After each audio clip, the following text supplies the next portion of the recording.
Tensionet mes Shteteve të Bashkuara dhe Iranit kanë hyrë në një fazë të re për shkallëzimi, pasi presidenti amerikan Donald Trump konfirmoi nisjen e një bllokade ushtarake ndaj anijeve që dalin nga portet iraniane.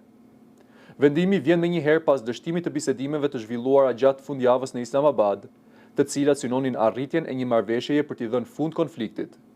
Sipas Trump, çdo marrëveshje duhet të përjashtojë kategorikisht mundësinë që Irani të zotërojë armë bërthamore. Ndërkohë, Komanda Qendrore e Ushtrisë Amerikane bëri të ditur se bllokada do të zbatohet ndaj të gjitha anijeve, pa dallim kombësie, që hyjnë ose dalin nga portet iraniane në gjirin persik dhe gjirin e Omanit.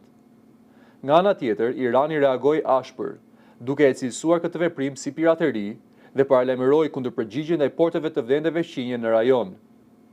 Situata është bërë edhe më e tensionuar pasi Washingtoni ka paralajmëruar se çdo anije iraniane që i afrohet zonës së bllokadës mund të shkatërrohet.